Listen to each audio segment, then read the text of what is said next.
welcome to the UFC 240 preview show. You got Ryan and Sean. I was hoping I got you mid-sip there, so I apologize. Well, I usually don't introduce myself, so I wasn't ready for that, but I felt what was happening there. That's fair enough. Honestly, I'm so off-kilt today, man. Off-kilter, off-kilt, whatever. See, I can't even talk straight today, man. I'm just It's the weekend for both of us at this point, so, we're ready to have fun, talk some fights. Cheers to the weekend. And yes, we are back cheers. After a month off. Yeah. So we're ready to get back into some fights, baby. Some main card pay-per-view. We're ready to go. Yeah. Big title fight, a couple other big fun fights. Let's get ready to go. Yeah, man. I'm excited for this. It should be. It's a really weird card. I'm actually interested, from a perspective of just having a discussion about this. I'm kind of excited just to talk about it and talk about how awkward it is in some ways. I mean, we have two fights where I think all four guys in both the first fights on the main card are all coming off of losses. Yeah, it's very interesting looking at this. Three of the four guys were huge prospects coming in. They look like they had a lot of hype behind them, coming off of losses, looking to rebound. One of them has been around for a little bit, went on a huge win streak, coming off a couple of losses. Looking to get back on the win streak. So fortunes are going to change drastically for all four guys at this point. That's for sure. This is a big turning point for all of them. That's what's going to make for great fights. And this is going to be. Obviously we have a lot of Canadians on the card, given that it's in Canada. It's always a great crowd up there. But you have love Canada's favorite those. fighter since GSP's retired. Canada's favorite fighter is Max Holloway. You think so? You don't think it absolutely is 100%. You don't think it's Albo and Mercier? Nope. Mm-hmm. He seems to have a good following up there. This is like the third or fourth card Max's headline in Canada. Hey, Max loves it, man. A dude from Hawaii. He loves going up to Canada. He's called Canada the 10th island. So. That's true. He has. That's right. And they've embraced him. They love Max Holloway because he brings it. That's for sure, man. All right. Well, before we kind of jump into the fight card here, let's talk first. Any fight announcements? It's not much. Really, they've pretty much announced all the big fight announcements. At the time of our last podcast, the only big one that's official right now is Cowboy Cerrone's fighting Justin Gaethje, and the headliner is September 14th in Vancouver. That is a free fight night on ESPN. That's awesome. That's going to be war. Yeah. That's 5 rounds of violence. If it makes it, they won't make it 5 rounds. Brian Ortega is also rumored to be fighting. Help me with his name. Chan Sung Jung, Korean Zombie. Yes, thank you. That's hopefully going to be coming soon. Also, Yair Rodriguez is hoping to get that matchup with Zabit in Mexico. I believe they're going to Mexico City in September. Damn, did they really? I didn't even see that announcement. I was Yair's just pushing for he's pushing for that fight. It's not. I don't know if it's picking up any traction. It sounds like Jeremy Stevens is going to get that fight with Yair. But either way, whoever he gets matched up with, whether it's Zabit or Jeremy Stevens, that's violence. Yeah, either way, I mean, that just goes to show you once again that the 145 division is stacked. It's young talent. It's stacked with young talent. That's the good news, man, is it certainly is. And then you just have Jose Aldo, who just re-signed. You still got the old talent that's still performing really well, but you got the young talent, these young, hungry guns that are ready to get at it, and that's making you excited. The champion's young. The challengers are young. That's what gets you excited. Yeah. And we have some pretty big pay-per-views coming up following this one, I think, in September, this one October. is a huge pay-per-view. Cormier is fighting Miocic. We'll obviously have a huge breakdown for that. That's going to be a fun one. Yoel and Paulo Costa are fighting. Nate Diaz is making his return since losing to Conor McGregor against Anthony Pettis. That's huge. I think there's a couple other big fights on there. I can't remember. But obviously, then after that, the pay-per-view is Khabib versus Poirier. Actually, that's the card I believe Brian Ortega and Chan Sung Jung are rumored to be on, so stay tuned for that one. That's going to be fun. Khabib's riding high, and he's kind of building himself into a draw, so I think they'll stack that card in Abu Dhabi. Not much else for fight announcements. Really, the only other UFC news is Thiago Santos finally got his surgery. He tore his ACL, MCL, PCL, and meniscus in his left knee in that fight, just to give you a little indication of what he went through. Not only that, he also re-injured his right knee, which he had to have surgery for. So he had surgery on both of his knees. The guy's in a lot of pain right now. He has to basically use a walker to get out of his wheelchair. I saw. I'll have to try and remember to put it on Facebook on our Facebook page. I saw a picture of him in his wheelchair, both his knees wrapped up. Dude, he's such a monster. He fought like the Give best that guy the most respect in the world for fighting the best fighter ever on that. And some people think that he won. I don't think he won, but no, I thought he showed with a ton of healthy heart. knees, he could have maybe with how that fight went. But I don't know. We don't know. That's pretty much it for what's going on in the world of MMA right now. Okay, cool. Well, let's move on. I don't think we have anything else crazy going on. No, right it's not now. this is a weird card because it's a very good pay-per-view, but it's a very underwhelming prelim, which doesn't usually happen. They usually load these prelims up. Yeah, actually, that brings up something I want to talk about later. Is like what makes a good pay-per-view card before it happens, because this is kind of a top-heavy card. Like I would say, the top 3 fights: the main event, co-main event, and then that one right before the co-main event, which we'll get into. I think that's where you're getting your money. Yeah, that's where, and we'll talk about that later. I want to talk about that a little bit. Just how do you find value in paying for a $60 pay-per-view on top of that? Yeah. Like, how do you figure that when you go into a fight, especially when you're looking at one like this where Like from a matchmaking standpoint too, like how do you put this card together and think, I think if you're a casual fan, fun, right? If you're a casual fan, your one fight, like if the Nico Price Geoff Neal fight got scrapped, would you buy this card for $60? Right. Yeah, I feel you. You know what I mean? So we'll get into that in a little bit. But as far as early prelims and prelims go, I don't think that there's anything like too notable in here. We have a lot of prospects like Hakeem Dawodu. Yeah, he's we watched both of his fights in the UFC. He's a former pro kickboxer. Hasn't really stood out to us though. I know from the 2 fights that we've watched. No, but he's still a guy that they're keeping on. Well, he's looked good, but he hasn't. You watch some of these other pro kickboxers that have transitioned to MMA, like Wonderboy Thompson and Israel Adesanya, and they're just lighting it up. They're super excited, getting flashing knockouts. Yeah. They just look dominant. Right? Yeah. They look like they're a class above their opponent. He hasn't quite looked like that yet. And the only other one, too, that I'd point out on here, which is getting kind of overlooked, is Alexandre Pantoja. Yeah. He has had some sick knockouts, especially at flyweight. I think he was on one of the last pay-per-view events that we covered. He was a part of the Ultimate Fighter series where the winner got to face Demetrius Johnson. He was the favorite, actually, I believe, to win that series, and he didn't end up making it. He might have got injured. I don't remember. But fighting Davidson Figueroa, that's a big fight for him. Yeah, it is. It's a step up in competition, but that's also because I think he's knocked out a few guys in a row here, so he's looking pretty good.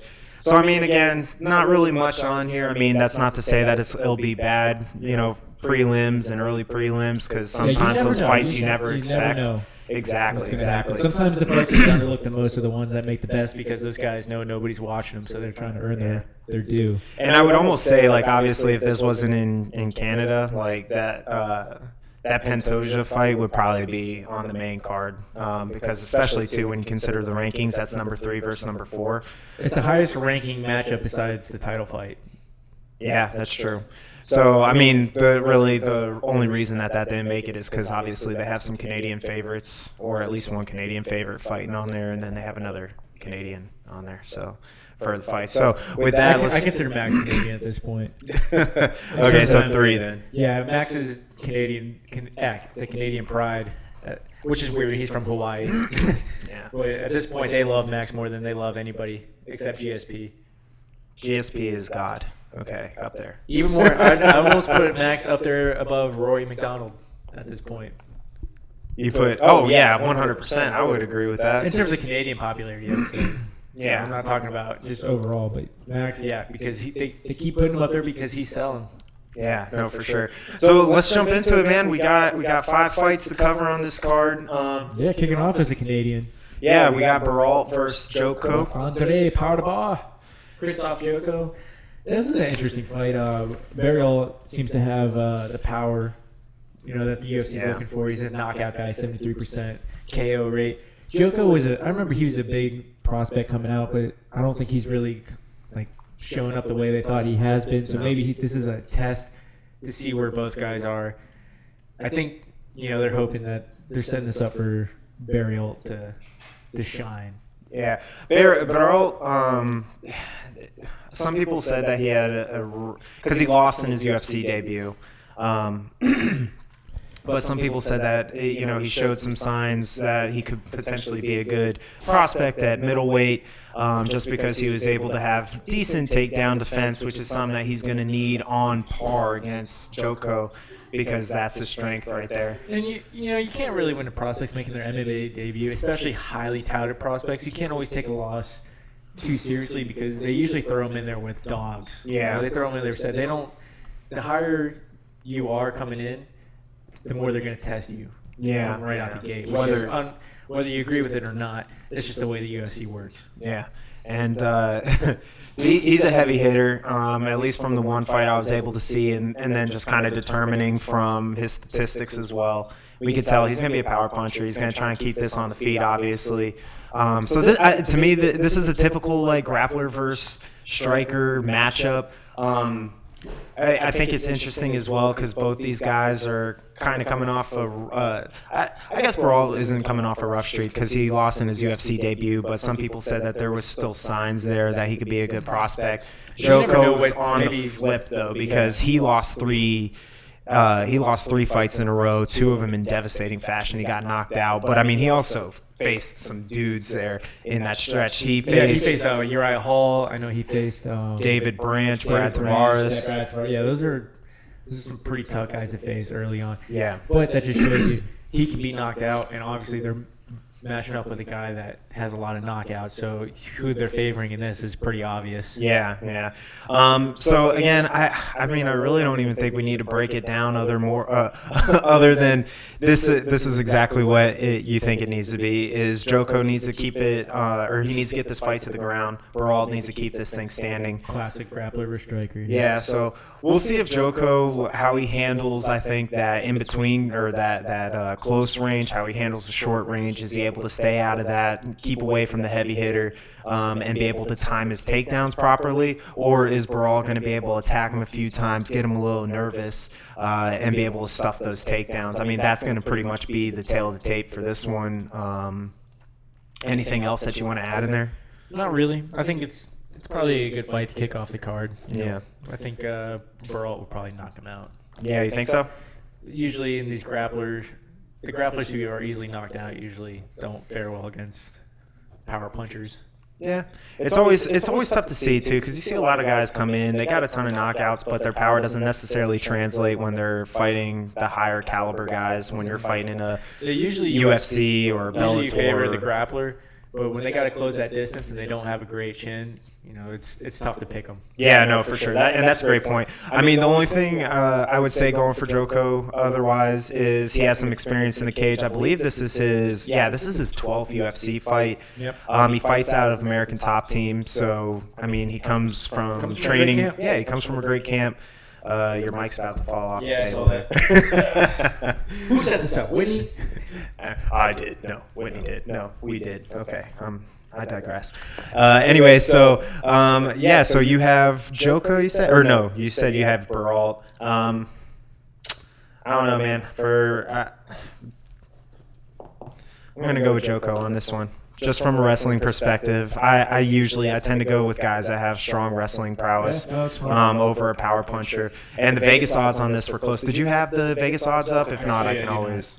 It's all right. I had to put them up here already. So Joko's the slight favorite on here, the minus 160. He's had the more UFC fights. He's the veteran. Yeah, to Barral's plus 130. That's probably as close as. I mean, that's what you're going to see there. So there's no surprises on that one. Barral is landing at a 4.6 strikes landed per minute, so that's also from one fight, though. Oh, you're right. I'm on the UFC stats. Good call. Yeah, fight metrics wasn't working, so. Yeah. And the other thing about their metrics sometimes that can be tricky is because the UFC also owns a few subdivisions as well, or sub brands. So sometimes they pull those stats in there. Like I saw some stats from a guy that's was making his UFC debut, but it recorded like 5 or 6 fights, and I realized it was because it was from another sub brand that the UFC has or they work with. So sometimes those stats are weird, but I think for him that should only be that first fight that he had that he lost by decision. So, but anyways, yeah, I mean it is what it is. Striker versus grappler should be entertaining. I think Joko at least is well rounded enough that it should be entertaining, and we'll see what Baral can do. Do I need to end this in our new fashion? Hold on. Oh, with the bell? Sean, you're ruining it for me. Yeah, I guess that sounded. Maybe you should figure it out. Maybe I should figure it out. All right, cool, man. Let's move on to the next fight. Speaking of Canada, by the way, Olivier Aubin-Mercier, the next fight, the Canadian gangster, taking on Armand. I don't even know how to say his last name. I'm a butcher. Sarukin. Sarukin? Yeah, Sarukin. I think the T is silent. Just like Django. The D is silent. I find the sound is kind of echoing in your video. Our sound. All right, we need to fix that, Sean. So don't echo, okay? Here, let me turn down the volume a little bit. All right, Sean. So with Olivier, he's going to be the favorite, obviously, in this one. He has a big following, especially when it comes to the Canadian crowd. They love him. He's had a rough go. He's on a 2-fight skid. Go, and the mustache shows it. The mustache is terrible. He's had it for those last couple fights. He hasn't been winning. I don't know why he still has it. It's just in this picture, so hopefully he shaved it. I'm sorry, it's bothering me. I want to say, did he shave it? Can we talk about something? Why do fighters have just a mustache? It's one of those things, man. It comes back. It doesn't come. It has never come back. I'm sorry. It just never in my life have I been like, you know what? That's a great mustache. It's got to go with the beard. You have to have a beard. All right, but what if he has a handlebar mustache? No, it just doesn't work for me. Okay. Not even so. Even if there's like a little twist to it, nothing like that. Nope. I'm not digging it. There's no beard. I'm not liking it. What's his name at 125 that used to rock the crazy Ian McCall? Well, he had a beard, I'm pretty sure. No, he just had. Well, he changed his style up though. All right, to be fair, his nickname was Uncle Creepy, so he was living up to the nickname. Okay. All right, fair enough. He definitely looked like somebody that could tell you his favorite craft brew off the top of his head. Absolutely, he did because he had the nice fade cut too to go with it with the comb over gelled. All right. I'm just saying he looked like a guy. Like, no, you're right. No, you're one. He looked like a guy that could tell you like this IPA is great. We're getting notes in here. We're getting live notes in the studio. I don't read freaky deaky Dutch. Okay. All right, hold on 1 second. Let's play with this a little bit. What's happening? The sound is echoing just a little bit, so it's probably a little frustrating, a little annoying there. Just gotta play with the sound real quick. Good thing we have an engineer to tell us. We don't pay him. Don't pay him nothing. All right, let's see. He gets paid in fight knowledge. So, Sean, why don't you start? Oh, yeah, who was the last guy that Mercier fought? I just watched this a couple days ago. Let me pull him up real quick. I'm pulling him up right now. Mercier's always on the Canadian cards. But we did just watch him recently. Gilbert Burns. That's right. Decision fight, yeah, he got burned by Burns. Wow, that was something else. He also lost to Alexander Hernandez, who just fought last week. But Hernandez has not looked great his last 2 fights. No, I didn't think Hernandez looked very impressive. Actually, I don't even know if he really won that fight. He did beat Evan Dunham. He did not win that fight, in my opinion. He did beat Evan Dunham. I don't know who Martin is. He beat Drew Dober, who's been on a pretty good hot streak. I don't know who Cody is. But yeah, I mean, he's kind of, to me, in a stacked division, he's one of those good guys that have right outside of the rankings that always is testing fighters. Yeah. Or he's always putting on a decent fight. Like he's not really generally a boring fighter, even though he doesn't get a lot of knockouts. He does get a lot of submissions. But he's not necessarily a boring fighter to me. I always do enjoy his fights. I don't think they're ever like overly the top, like, oh my God, this guy's so exciting. But he usually does put on a fairly entertaining fight. Yeah, he's a good, well-rounded fighter. He's a black belt in judo. He is Faraz a hobby student, so, Yeah, absolutely. He is going to be grappling-based. Yeah, and I think that's the I think that'll be the interesting thing here. Obviously, going back is seeing how well-rounded he can fight against this newcomer in Sarukian. Which there wasn't I don't even know. much on him. So. No, because he just made his UFC debut. He just appeared recently. He's coming off a loss too. He's coming off a loss, but we were saying that the top 4 or the first 2 fights, all 4 guys are coming off a loss. So this is kind of a weird thing we're in here. Yeah, absolutely. But what was I going to say? Oh, yeah. Sarukian was, I think he was supposed to lose his first fight, but he did it in impressive fashion, if that makes sense, because the guy that he fought, if I remember correctly, trains with Khabib. Mm-hmm. And so they were they were very much expecting him to just ragdoll Sarukian, but he was able to stay up. He was able to have good takedown defense. I think he impressed people a lot because he's a power puncher. He has a ton of finishes. That was also his first loss. He's only 12-1. So I'm trying to see if I took that down. Dang, no, I didn't. But hold on one second. Just checking the sound here.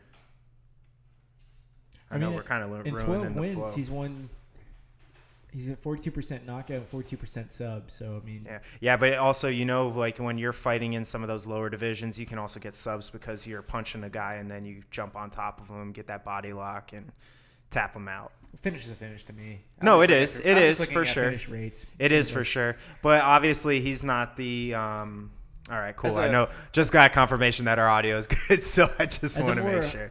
As 2 guys that watch MMA more on a introspective level, we just want to see people win, right, in an exciting fashion. We don't really care if it's knockout, sub, or even if it's just a fun fight. Yeah. For people who put on an entertaining fight that are going to give us our money's worth. Yeah, and that's part of it here, man. Seeing how Olivier's style is going to match up. He's a lefty. He's a black belt in judo. He's going to be well coached.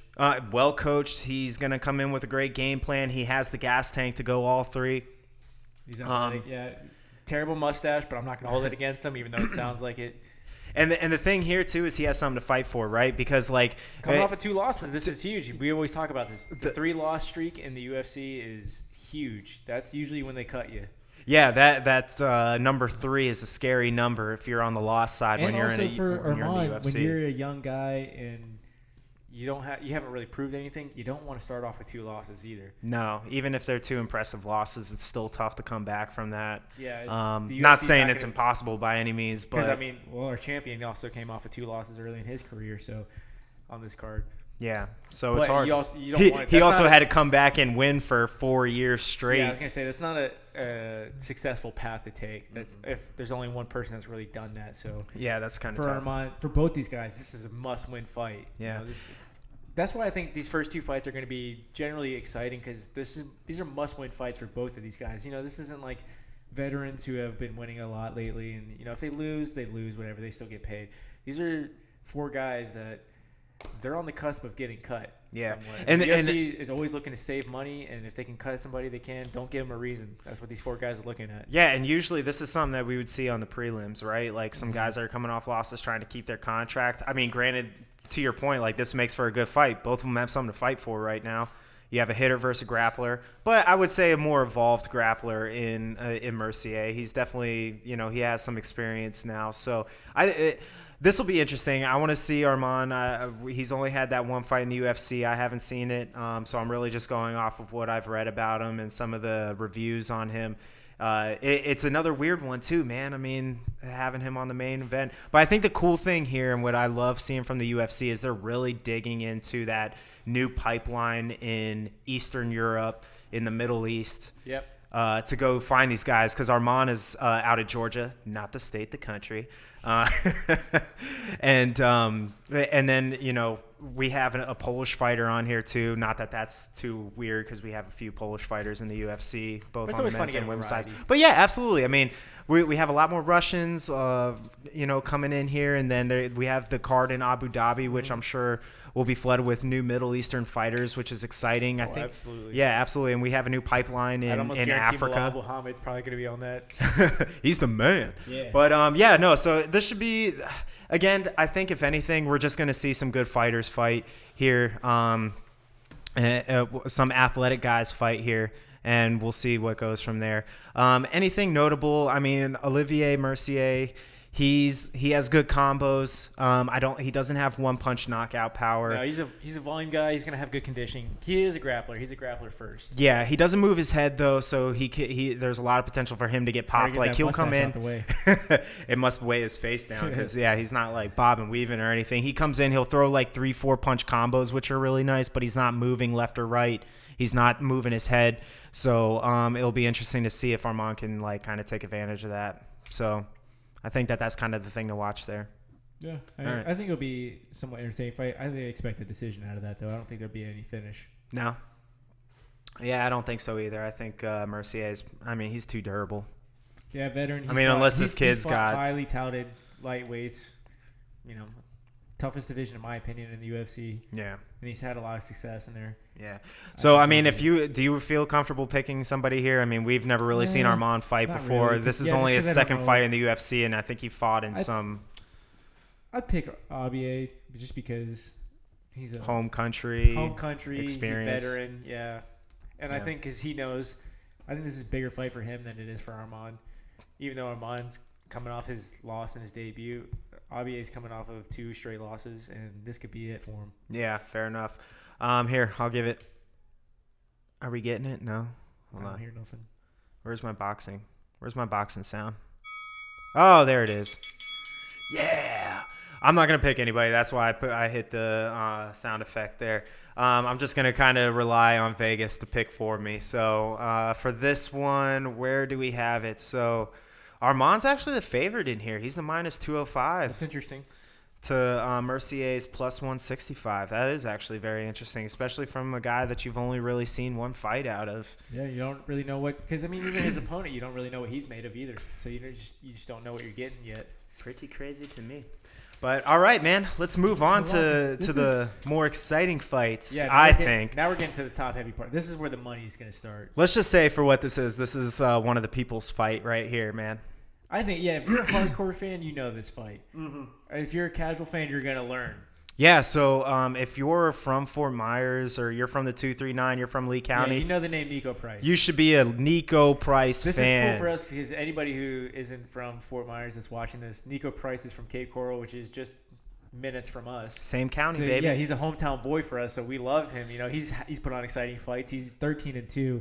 He's had some great knockouts, even in the UFC. Not to mention, he's wild as shit. Like he's game. He's game for a fight. That's what everybody says is you just can't count him out. He's just wild and he's athletic. But he's big. Also fighting a dude. Joff Neal. A man. Wow, Joff Neal. I like him. I just don't know if he's all the way there yet. I think Neal? Besides Bilal, I don't know if he's been proven enough to get too excited. For Jeff Neal. Yeah. Wow. Because I got a completely different feeling when I watched him fight. So I'll say this. I love his jab. His footwork is really good. His boxing is great. I think that he can be hesitant on his left hand. We've seen that he has a nice high kick. He did finish somebody in the UFC with a nice left leg high kick. Yep.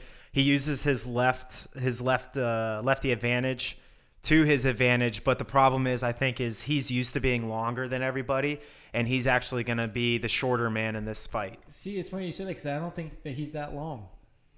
But he fights long, though, is because he has a great jab. He has a quick jab with quick footwork to move in and out of the space. I think he relies more on his speed than his length. I mean, you figure that's kind of what I got. You figure he's what 6'1" at welterweight. He's got a pretty long reach. That's decent for welterweight. That's not like outstanding, I don't think. Well, I mean, when you consider the guys that he's fought, I mean, he's he hasn't fought the top guys at the welterweight division just yet. Yeah. Where you have, God, what's his name? I can't even think off the top of my head. Where you have the Usman, the Colby Covingtons, the oh my God, what's his name that just got knocked out by Masvidal 2 fights ago? Darren Till. You don't have those guys in the lower part of the weight class. So I think that this is a huge step up in competition, whereas I think Nico's seen that kind of competition already. This is the thing I was thinking about when I was watching Nico fight Abdul Hazak Al Hassan. Mm-hmm. This is the same body type. and is the same power puncher. Yeah. And he didn't handle that well at all. No. His lone knockout loss. He got torched early in that fight. Yeah. Yeah, that is the only problem. Nico does take a lot of shots. And when you watch that fight too, one note that the commentators made that stuck with me is that Nico likes to beat guys at their own game, and that's not a great game plan when you're fighting power strikers. Yeah, but you know the other thing about that kid that he lost to is that guy's also a monster. He's also He is, but Jeff Neal's been knocking dudes out.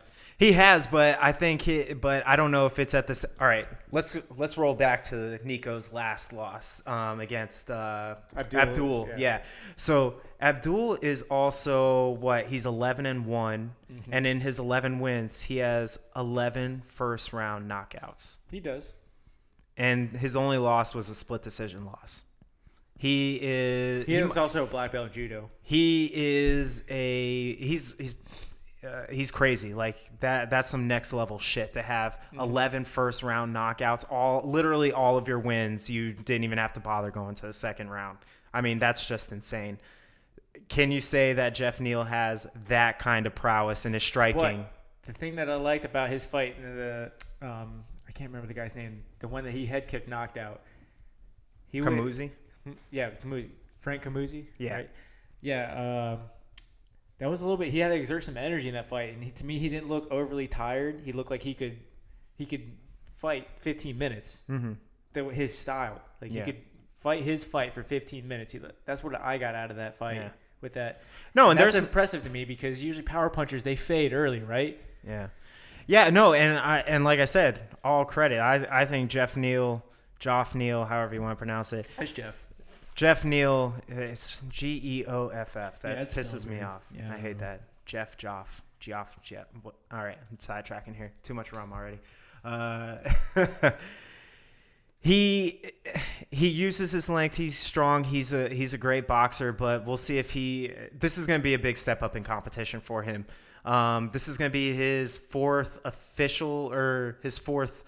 main fight in the UFC, not considering his Dana White Contender Series fight. Is that correct? Correct. I think Bilal was his biggest fight to date. He was, and he won by decision. Yeah, and Bilal, he's a tough guy. He's a game guy. He beat him up. He didn't finish him. I didn't think he was coming too close to finishing him. I mean, he beat him up pretty bad, but no, and it does. But I'm just saying when you got a guy that's as tough as Nico coming at you, and he's ferocious, he's creative, he's going to grapple with you because you know what? That's what I was going to say before is I don't think he's going to make that same mistake again where he's going to be trying to fight your game. That we have heard that before. We actually have heard that in our inner circle as well locally. Yeah. He likes to, which, hey, man, all credit to you. You like to fight somebody at their game and prove that you're better than them there. Take some dog. That's that's exactly what Nico is. He's a fucking dog. But he is, but when somebody suffers a knockout like he did, I just have a hard time, bouncing. Because he even had problems in his last fight. He was getting beat up a little bit, and he caught Tim Means with the left hook. Tim Means is a nasty boxer. He is, dude. He is. Absolutely. Tim Means is a nasty boxer. He's the dirty bird for a reason. Yeah, and guess what? He came in, and Nico finished him. He did. He finished him. And that's going to be the thing, I think, here. I don't know why. I feel like when they were talking about Geoff Neal, they said he had oversized hands or something for a lightweight, too, if I remember correctly. Welterweight. Or welterweight, sorry. They said that his glove size, so it makes his jabs pop a little bit more. Yeah, no, it's like Tony Ferguson. Like they said, Tony Ferguson has big hands. Because he doesn't throw a lot of power behind his shots because his hands are so big that he can just generate natural power. Yeah, but I think the thing that Geoff Neal has is he does have that very, very crisp jab, and we'll see. I think the big thing here is to see if Nico goes right. You know what I mean by that? Mm-hmm. He circles off the power side. Is he going to circle off the power side? Exactly. I think that's going to be the telling part there, and then to see how Geoff Neal can either bait him that way. It's interesting because didn't his camp fold? Who's that? Nico? Didn't that camp fold? Didn't you say? Or isn't that what we were talking? I think he's had his own camp out there in Cape for a while. I thought he opened up his own team.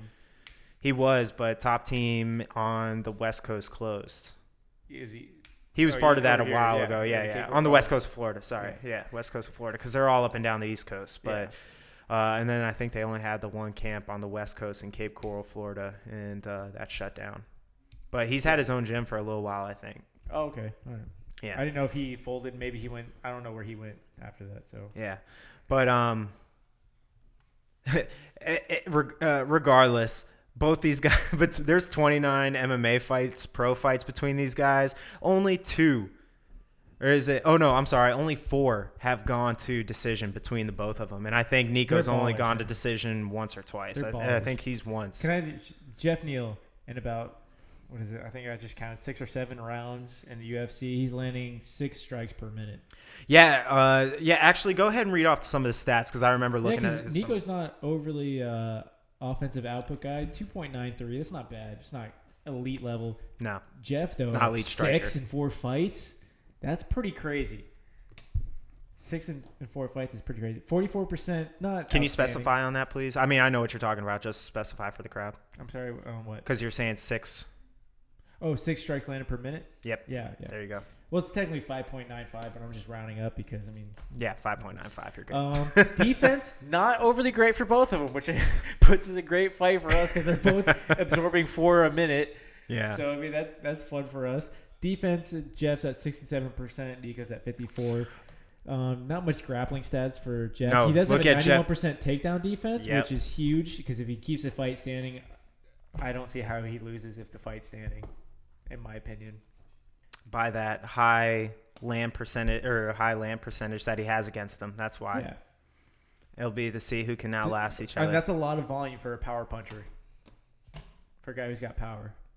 No, for sure. For sure. If anything, man, I'm just excited. This is the people's fight here. When I look at these stats in terms of just striking, I'm going to take the guy who can land more than he absorbs. Nico's absorbing twice as much as he's landing. Some guys just have that thing, man. I think Nico does. My heart wants to pick the hometown boy, but I'm just going with the stats on this one. See, because I always go back to Nico's creativity, man. Look at that Randy Brown fight. He's very creative. Look at that Randy Brown fight where he made that crazy highlight reel knockout where he's in this awkward position with him and he has him pinned. He has his head pinned against the fence. He's on the bottom and he just hammer fists this guy out, like just out, clean out, nasty knockout. And I've never seen anybody get a knockout. Nobody has. Like that, at least with their hands. And that's the thing is, I think he could just be creative, and that's where I'm hoping to. I like Jeff Neal. I'd like to see him develop. I don't think he's fought enough high-level guys. I think this is where it starts, though. I think Nico has fought a lot of high-level guys. If I could I'm just gonna pull him up real quick, just to go back and look at his track record since he's gotten the UFC. He started. Was it Alan Jobin? He came into the UFC against. I can tell you in a second here. I know he fought him pretty early. He did fight Alan Jobin. He beat him. He knocked him out. Yeah, that was. I think that was. His first fight was against Brandon Thatcher. That's right. Brandon Thatcher, who was a UFC vet. He finished him by sub. He got submitted by Vicente Luque, who's a dog. That Vicente Luque is crazy, man. He's a great welterweight. Beat Randy Brown. He lost to Alisson, and he beat Tim Means. So he's got wins over solid UFC vets. And he just fought Tim Means too, who he finished in the. His 2 losses in the UFC are to guys who know how to fucking finish a fight. Because I'm excited to see Al Hassan. We haven't seen him since that Nico Price fight. I don't know if he's been injured or something. You would think they wanted him back in the UFC as quick as possible. So there must be something up with him. But yeah, he's fought some guys, man. So you know what? To your point, I guess for Jeff Neal, this is his first test at a high level to see. I think that whoever wins here can eventually crack or is going to crack that top 15. Yeah, I can see that. For welterweight. Actually, real quick, let's go look at the welterweight rankings real quick. I don't know why I didn't think to pull this up earlier. Let's pull it up. Pull it up. Oh, here we go. We like rankings, even though they're voted on people we don't know. Welterweight's insane. Even if welterweight is right there with lightweight. Even if you just look at 10 through 15, Ben Askren, Robbie Lawler, Damian Maia, Neil Magny. You have Elizu Dos Santos and Vincent Luque. Yeah.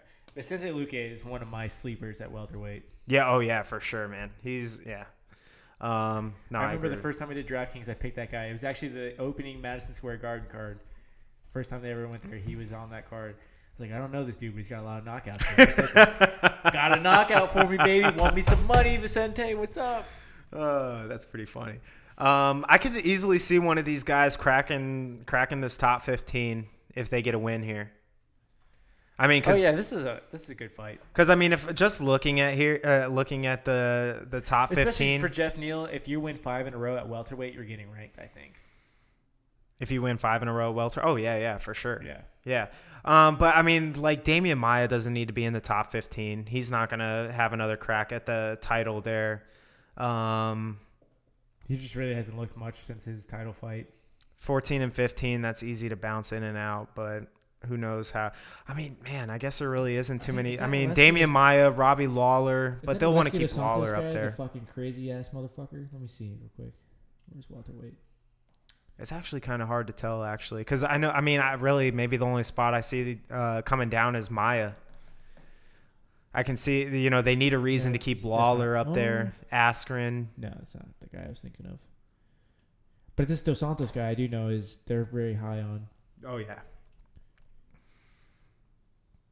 Yeah, I don't know.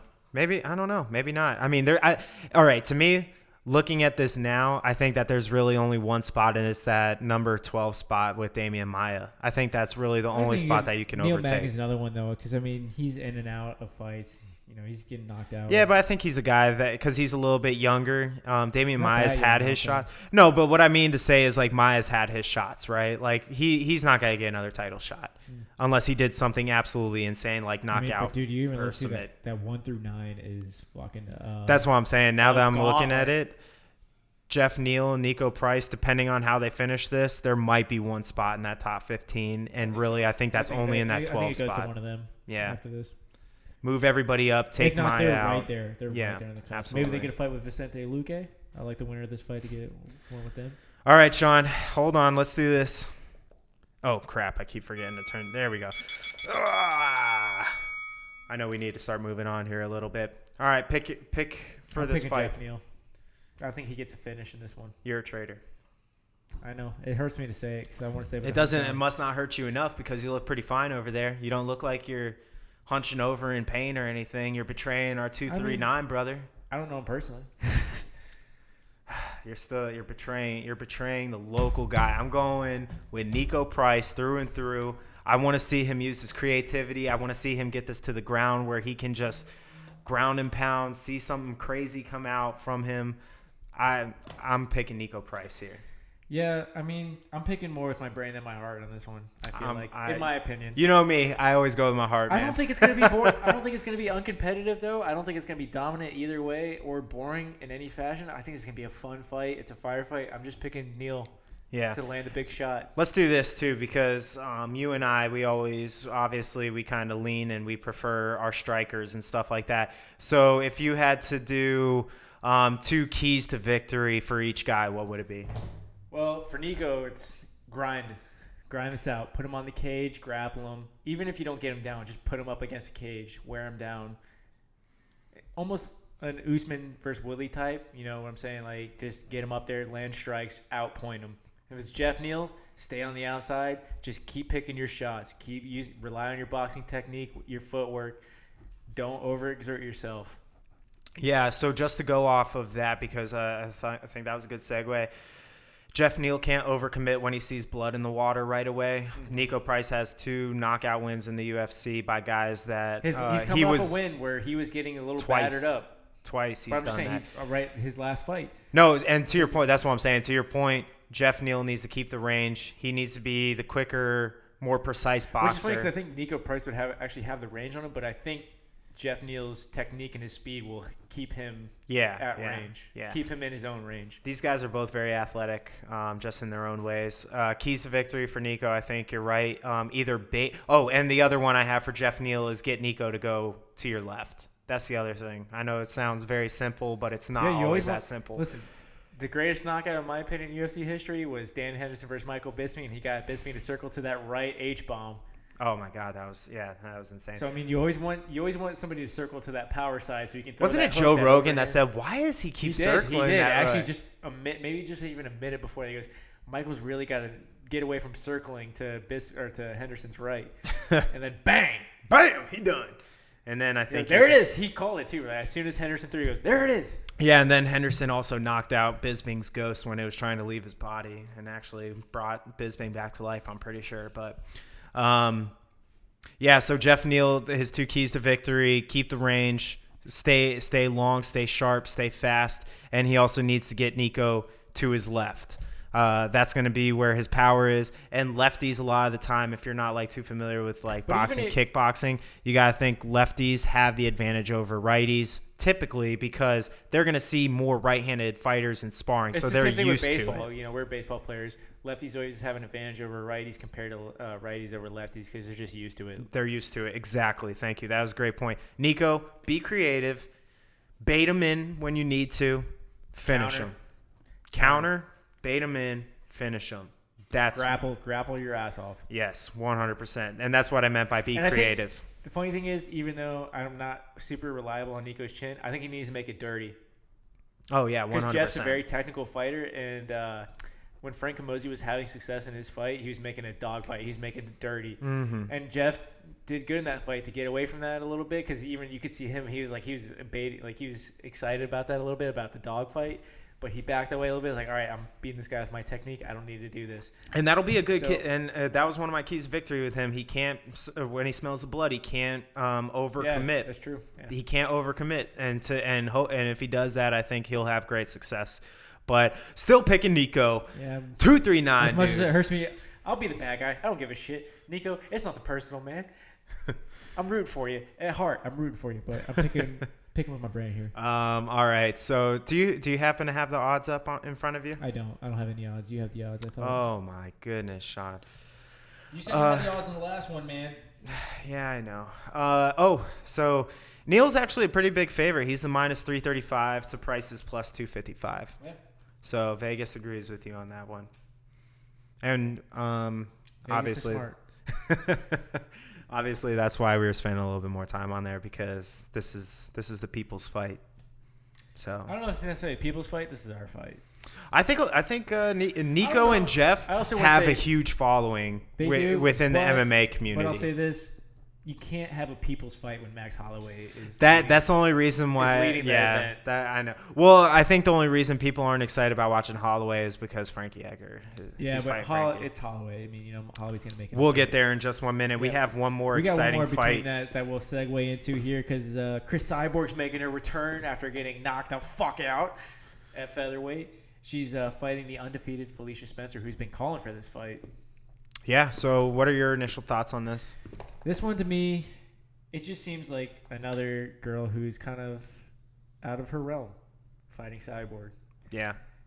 I don't know. When I watch her fight Megan, she's a grappler. I've watched Cyborg fight grapplers, and she's handled them. I don't know.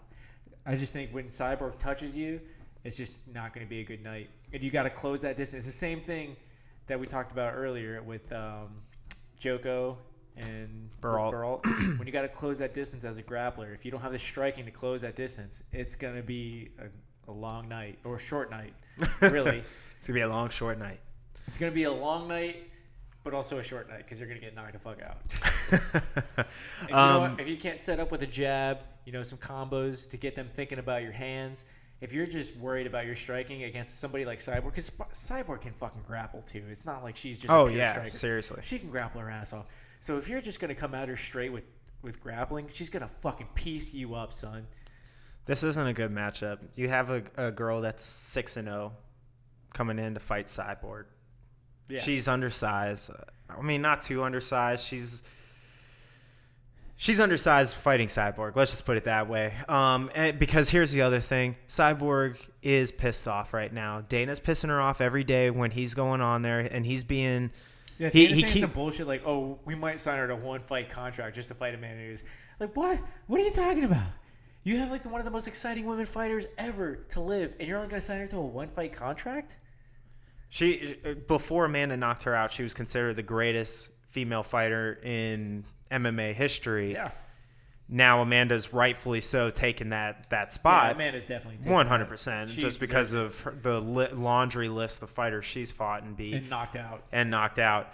But I mean right after Amanda, it's Cyborg. Yeah. But absolutely. but what Dana's been saying over social media is They've that been going back and Cyborg. forth for a long time too. Dana White's saying, "Oh, Cyborg's afraid to fight Amanda." Yeah, he's saying that she doesn't want this fight, which doesn't make any sense because Cyborg came out that night and was like, "I want a rematch." Oh yeah, I want to run it back. And Amanda was the one that's like, "No, she has to wait 2 years." So for Dana to flip this on Cyborg is confusing to fans because like, whoa, because when Cyborg got knocked out, she's like, "Well, I want the rematch," and then Amanda was like, "Well, I want to wait 2 years to fight her again." And I was like, "What?" Yeah. I mean, the logic behind that is weird. And then like, Dana's come out, "Oh no, we offered that fight," and Cyborg turned it down. It's like, "Well, you're a fucking liar. We know that. Your word means nothing." yeah. Oh well, that's part of the problem. Dana White just, I swear to God, like once a month, he just reminds us of why he should not be in charge or be the face of the UFC. Not necessarily that he should be the face. It's that you can't take whatever he says. You almost want to go the opposite. Well, but that's the point though. Like he's not trustworthy, and not to mention just how poorly he talks about his employees. We call them fighters.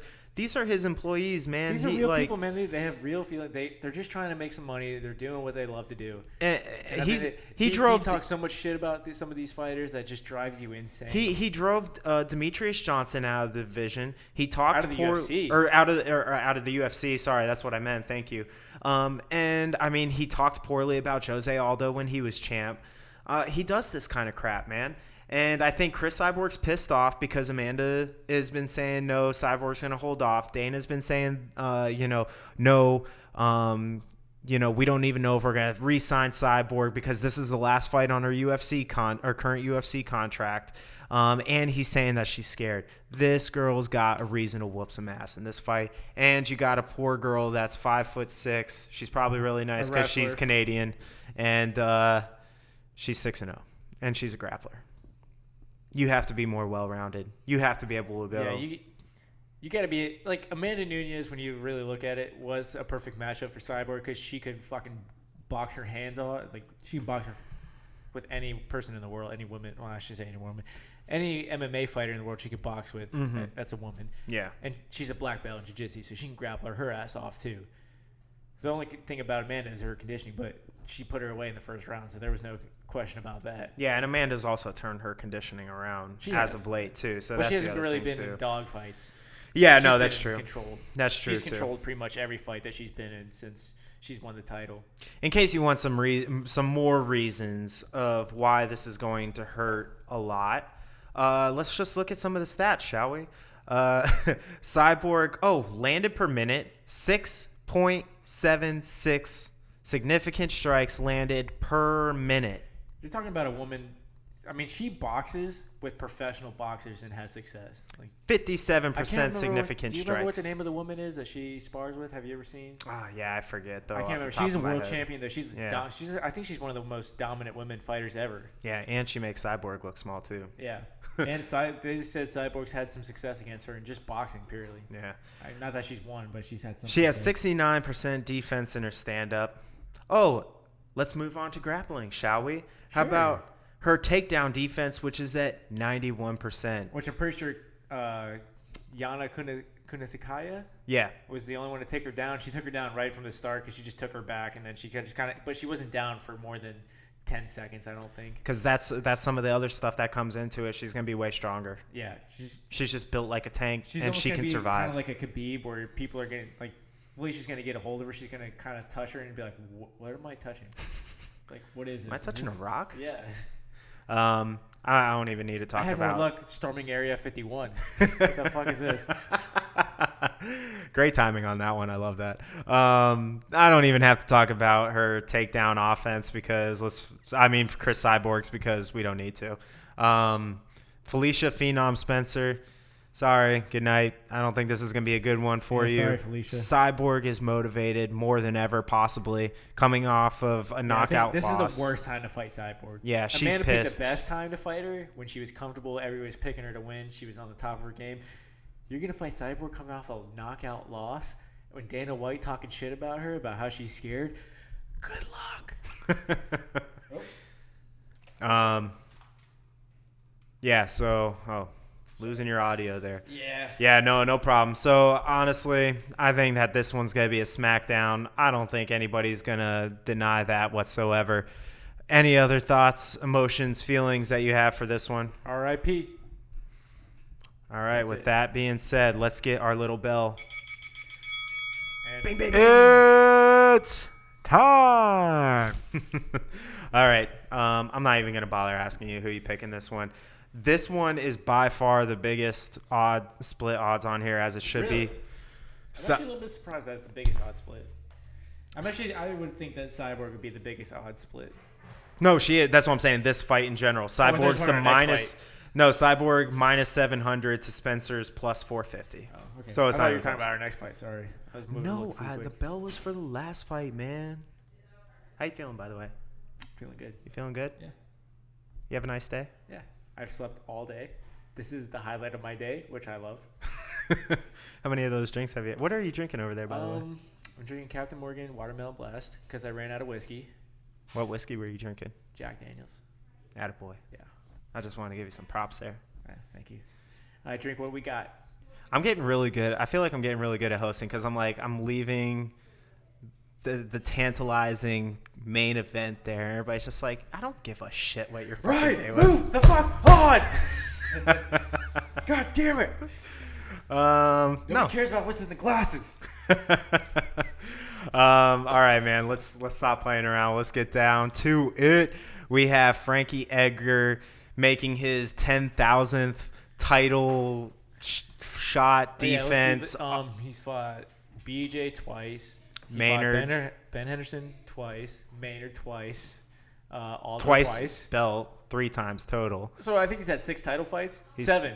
Well, No, Aldo 6. wasn't for. Well, I guess Aldo you can consider a interim title. It was a title fight. I mean, McGregor Oh, that's right. Yeah, that's right. They ended up giving Aldo back his title because McGregor. That was a title left it. fight. Yeah, that was a title fight. Fair enough. Okay. Yeah, I think he's fought just about everybody. This is his 7th title fight. Yeah. So is there anybody else that we forgot? He's fought everybody. So, and he was supposed to fight. This matchup was supposed to happen before, by the way. Holloway got hurt. So that's when Frankie got matched up with the streaking Ortega, who knocked him out. Who gave him his first knockout loss of his career by Superman uppercut that took him off his feet and launched him into space. I think he's somewhere up there orbiting around Earth where Alistair Overeem's head was. I don't think I've ever seen anybody get lifted off the ground.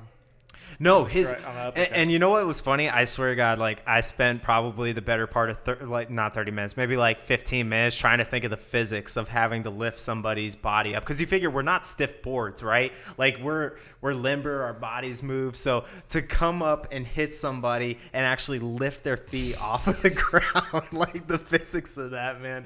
I was contemplating that for like 15 minutes. You should have wasted your time. Well, I did, man, because I was just considering. I had like a whiteboard with a bunch of math, had a bunch of formulas on it. Where the hell did this lab coat come from? MC doesn't equal square. What's happening? But yeah, Edgar was still floating around. They had to grab him from orbit next to Alistair's head from the Nagano fight and bring him back down here for this matchup. But this also saying that this is kind of just like a payback fight, I think, for Frankie, like for Dana White. This is kind of like, hey, thanks for being the company man, like that. And I think this would have been Volkanovski's fight had he had a strong showing against Aldo, but he really didn't. Yeah, plus he went through some weird injury shit. And that was such a disappointing fight. I don't even want to talk about that Aldo fight. But he also went through some like medical thing in Brazil. Like he went through some sickness or disease that he had that he was in the hospital. Volkanovski. Oh yeah. So I think this was his fight, but I think ultimately they're like, well, Frankie's a name. The Brazilians have been pissed lately. Before the Amanda Nunes and Andrade winning against Rose, the Brazilians were kind of pissed. They've been losing quite a bit, it seems like, lately. So I think they drugged Volkanovski. All Brazilians had like lost on that card. Yeah, oh my God, I know. That was a terrible night. They might have rioted and burned down that building if Andrade lost. Which Andrade was losing up until she slammed her. Yeah. Okay, sorry, back to this fight. Back to the now. Holloway versus Frankie Edgar. It was a fight in the making. There's a video on YouTube of Chael Sonnen and Ariel's podcast where they ask, should you be worried about Max Holloway after his last fight? And this was interesting to me because it was like, we act like Max got his ass whooped in his last fight.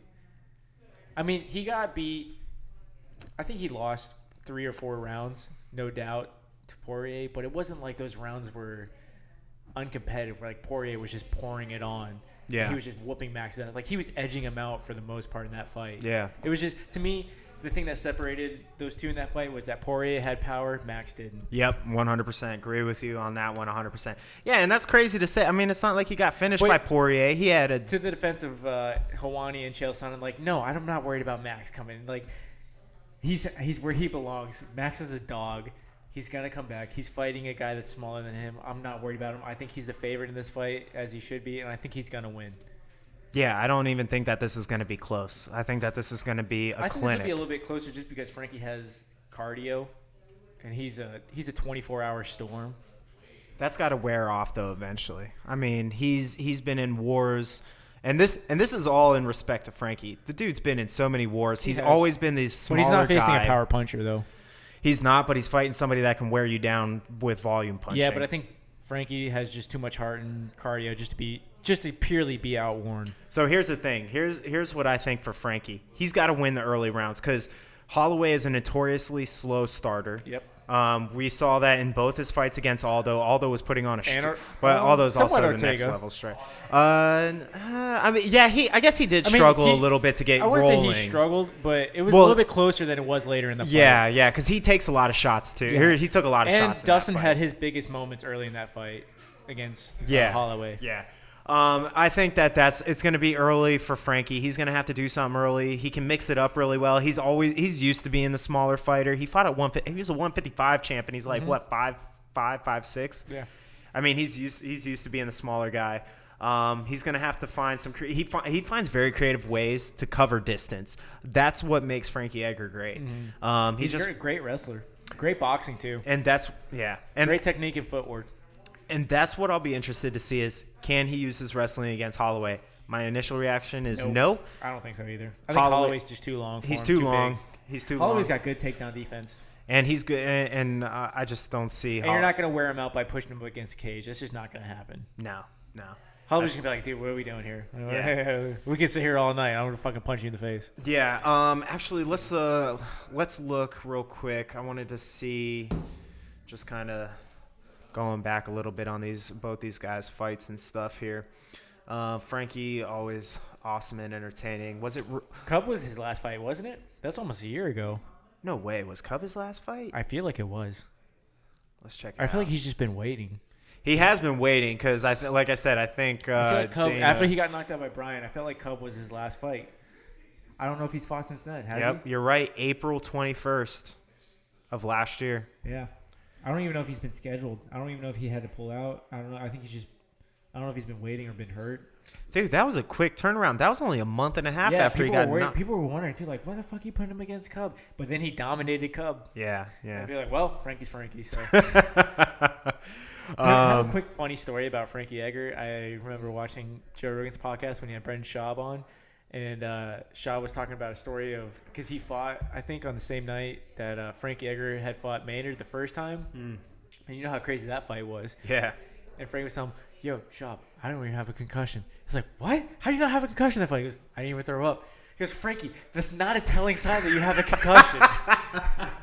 No, he did not. He did not say that. Yeah, that's a true story. Yeah, that's a true story. Oh, I fucking He's like, that. Didn't even have a concussion, man. Or didn't even throw up. It's like, Frankie, just because you didn't throw up doesn't mean you don't have a concussion. You got knocked out 4 times. Oh man, you gotta love Frankie Edgar, man. I was sour when he first made the big scene when he beat BJ, because BJ is like one of my all-time favorites. I was sour about that, but man, you gotta love Frankie, man. He's a baller, man. Damn, was it really that long ago that he fought Mendez? It was 2000. No way. 2015. Yeah, it's 2015. It was because Mendez had fought Frankie at the end of the year, right before the week before McGregor fought Aldo, after both of them had fought. Is that when Mendez took his long layoff? Right after that, yeah. Yeah, right after that. I think that was when he got hit for PEDs. Yeah. Oh, damn. Yeah. Let's just go through Frankie's laundry list of guys. Do we have to? I mean, all right.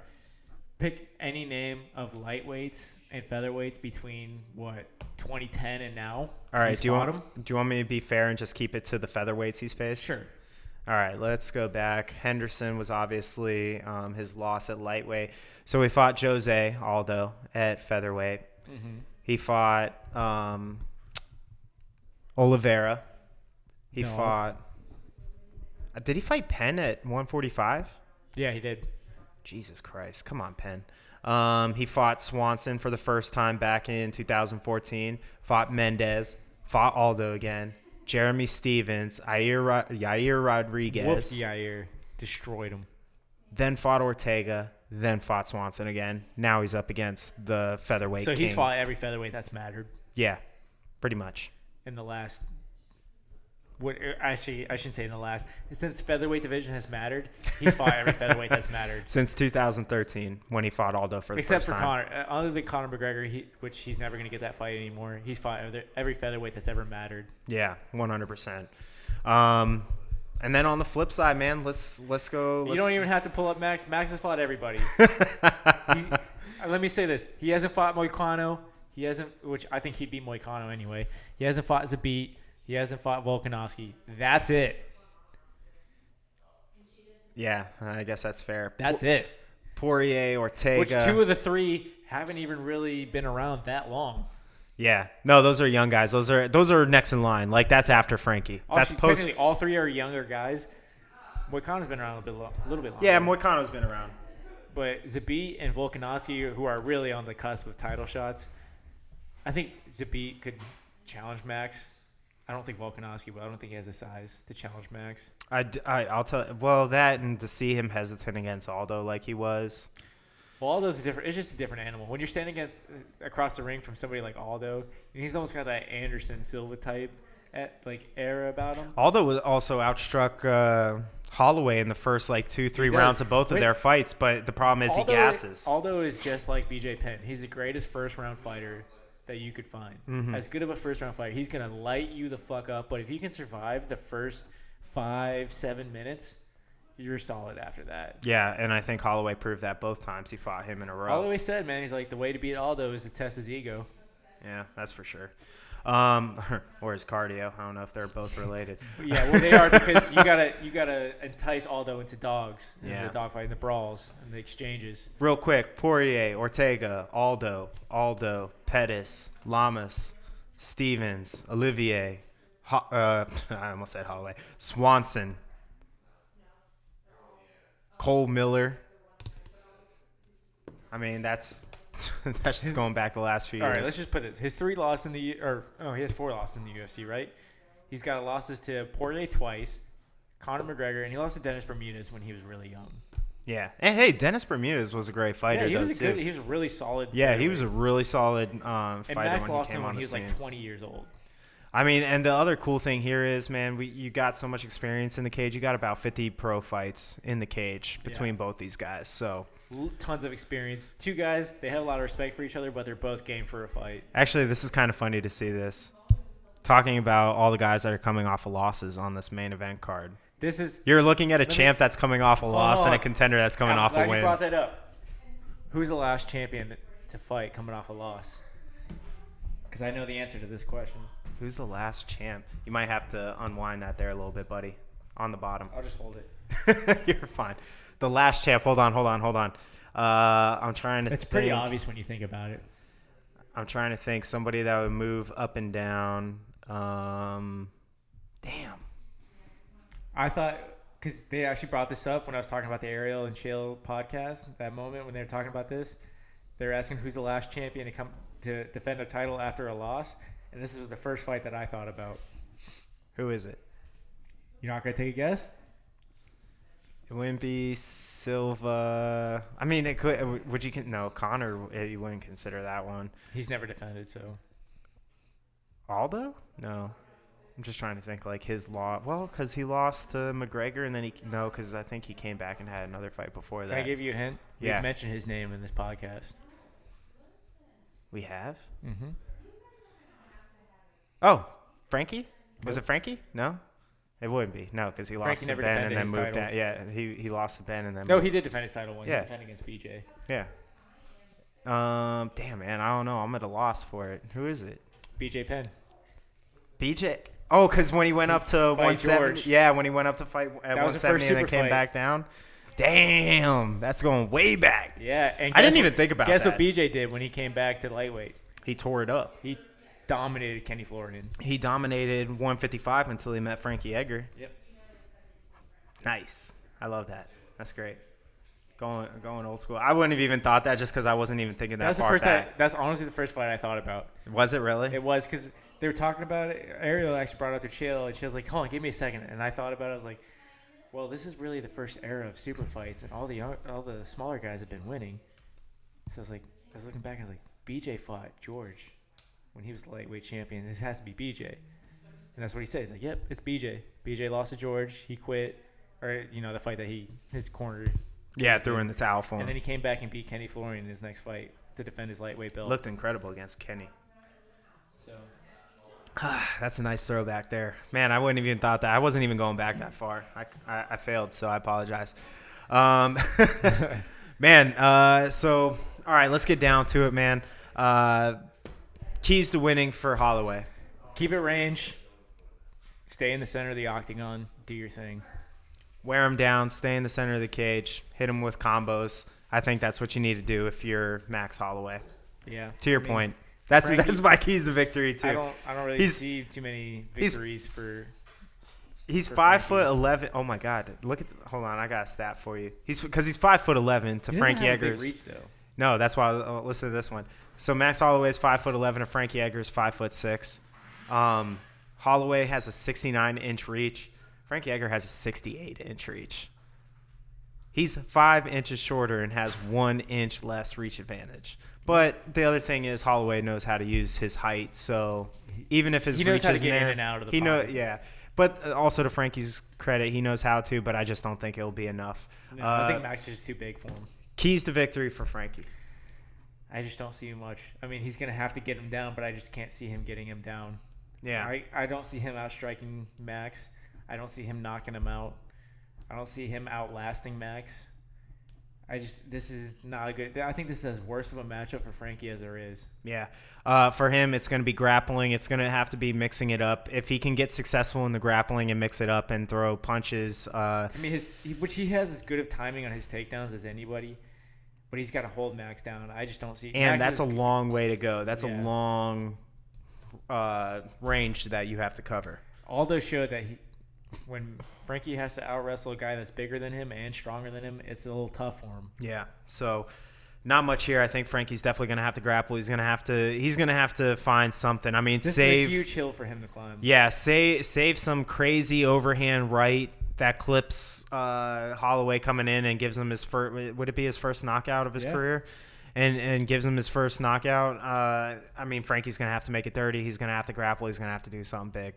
Yeah, I just can't see it. Yeah. I think Max I shouldn't even say bounces back because I think he looked great in the Dustin fight. Max gets back on the winning streak. Yeah. Keeps moving on. I think he's setting himself up for a fight with Zabit or Volkanovski. Yeah, 100%. All right, man. Well, let's end it there. I mean, I don't think there's anything else. Is there anything else that you want to cover in this? I think we talked about everything that we needed to in this one. Keep tuning in. Yeah, both these guys, everybody knows.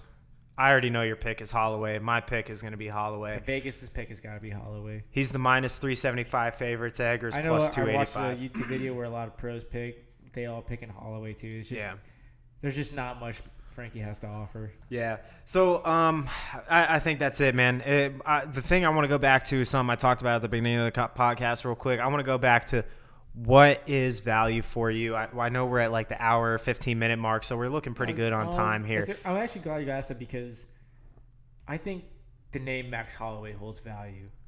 $60 value? I think it does. Against an opponent that's...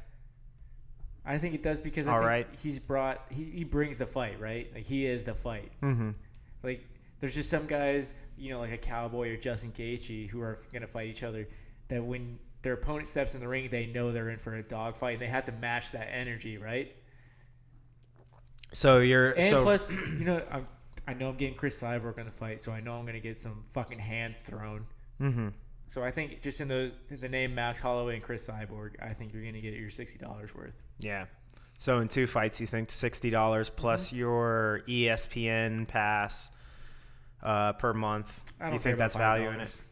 Yeah. No, I mean, most people don't. I think a lot of football fans have ESPN Plus anyways. If you're a college football fan. As long as you use it for more than just MMA, it's the $5 isn't going toward this. Yeah, and we're sports fans as it is, so I go back. Plus, I watch fights that have been on ESPN. Like I watched the Masvidal Askren fight. They had the fights up from the last pay-per-view like the next day. Yeah, they do. So that's way better because they don't make it easy to find though. I will say, you just gotta type in the name of the person. You do, but it's you. Then you, I think you go into the whole card though when you see their fights. Oh, not for the last one. Oh, okay. Not for the last card. The first few cards that they had on there, it would just give you the card, and you had to sort through the card. But anyways. But even that. So for you, just to summarize, then you think like you're thinking by fight. So for you, one fight can make it worth $60. I think it can. I would say generally, I think the people agree with you. And the perfect example of that is going back to thinking about McGregor versus Mayweather. People were willingly paying $100 for McGregor one versus match. Khabib because that was not a stacked card. No. No, but you also only paid $60. You also only paid $60 for that. You go back and think about Mayweather versus Conor. That was $100. Yeah, but that was just a spectacle. It was a spectacle, but it was still a fight at the end of the day, and everybody paid $100 for it for one fight.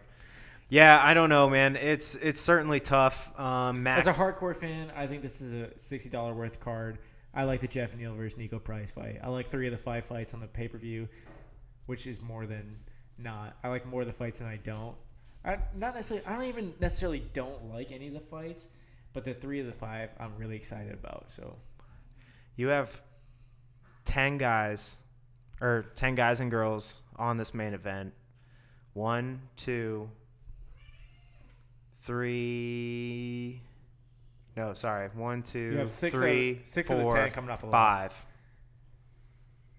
I think 5. 5 of the 10. Well, you got 4. The first 4 are Baral came off. Oh wait, no, you're right. Holloway. You're right. That's right. 6. So 6 of 10. 6 of 10. So more than 50% of these people are coming off a loss. But do I care because Cyborg got knocked out by the greatest woman fighter ever? I don't care about that. Max is coming off a great fight with Dustin Poirier where he looked great. And that was a great fight that the only reason that people aren't talking more about it is because it was overshadowed by Adesanya versus Gastelum, which is going to be the fight of the year. Yeah. It's 100%. I don't know. To think that there would be a better fight than that in the year, I'm excited for that if there is anything coming. But to get overshadowed by that is no small feat. Yeah. I mean, as long as the top 4 guys, I mean, you got some knockout guys. Like we said, Aubie Mercier, he's a decently entertaining fighter. He's not overly exciting, but he has generally exciting fights. For me, he's a prelim fighter. He is. Because he's good all around, but he's... To me, if you were talking top to bottom, if we're just talking every fight in general, this fight's lacking in the prelims, in the early prelims. Yeah, I agree. That's to me is where. Do you think they're taking advantage of a great Canadian crowd? The Canadians, the Canucks, you got to have your always Canadians, show up. man. When you go to Canada, you have to have your Canadians. So. Yeah. I don't really care. I think this is a good fight for Canada. You can't overload unless you're going to Toronto. You can't overload a card in Canada. Yeah. Yeah, I don't know. I mean, I agree with you for hardcore fans like us that watch. I mean, let's be honest. Many events. If Max Holloway wasn't on this card, it would not be exciting to us. That's what I'll say. Yeah, 100%. Like, let's say Valentina Shevchenko was fighting that Asian chick. Would you care about this card? Oh, the Chinese Yep. Shang Chi or something like that. I think it is. Or Whoever Shang she scheduled to fight, whatever it free is. fight. I mean, Valentina is exciting, especially after her last knockout win. But yeah, It wouldn't put that much into you though.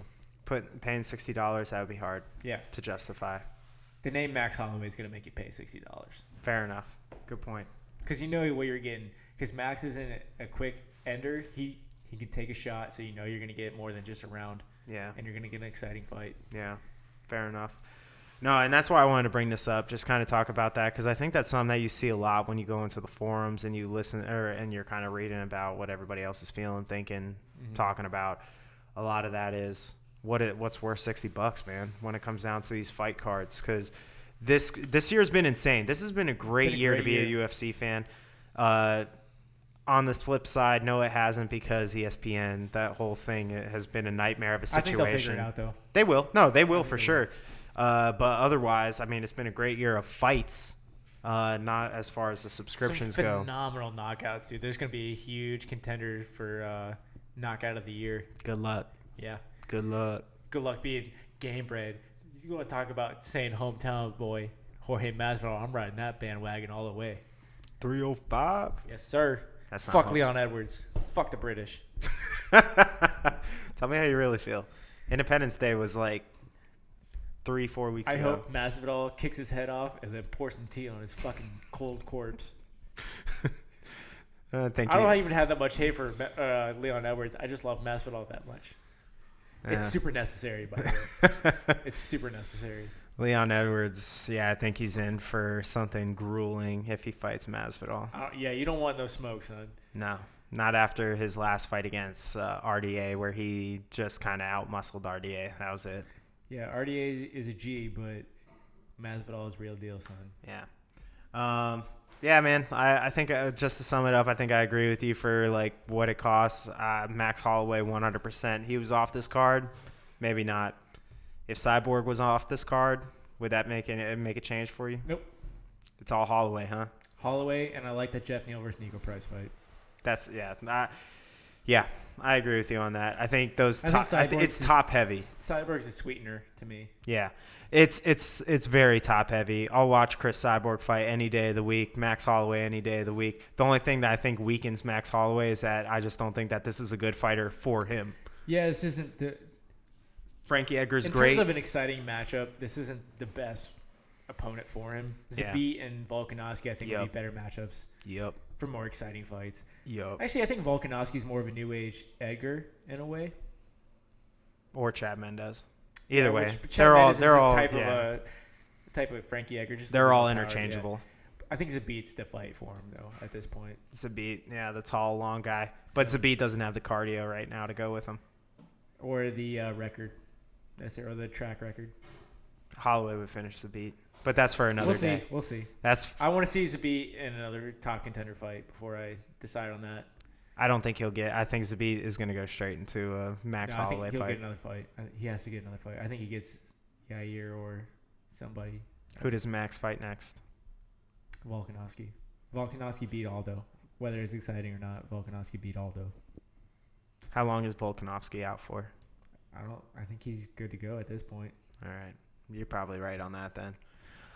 All right, man. Well, I think that closes up shop for us, man. I think we've dragged this thing on long enough. We had some good conversations about, price, the price of the UFC, not necessarily Nico Price. We had a fantastic conversation because you don't like Nico Price and I do. So I like Nico Price. How dare you, first of all. So, man, everything's good. We're good. This is going to be. Let me just say, before we close this, I hope Nico Price wins. I'm rooting for Nico Price. No, you can't change it. You can't change it. I said it before. I said I was picking with my brain, not my heart. My heart's with Nico. You know this. Stay at 239. Fuck you. I don't even think you needed to. I mean, shit, man. Would you even suggest anybody tune in for the prelims or early prelims? If you got nothing else to do, if you're just sitting around the house, we've done that a few times. Yeah, I mean that's usually what we do. Right before the main card, we're like, well, we got nothing else to do. We might as well turn on the prelims, see what's going on. Yeah, for sure. If you're gonna catch anything on the prelims, you should catch Pantoja versus Figueroa. I'd say catch the Hakeem Dawodu fight. You never know when he's gonna break out. Yeah, that's fair enough. All right, so you got 2 on the prelims. Otherwise, actually, both of those fights should probably be on the main card over the 2, but obviously they're in Canada, so they need some Canadians to fight. But anyways, thank you everybody for joining in. Had fun as usual. Tune in. We'll catch up with you Sunday night for the recap show. Have a great weekend, everybody. We'll see you then. Peace.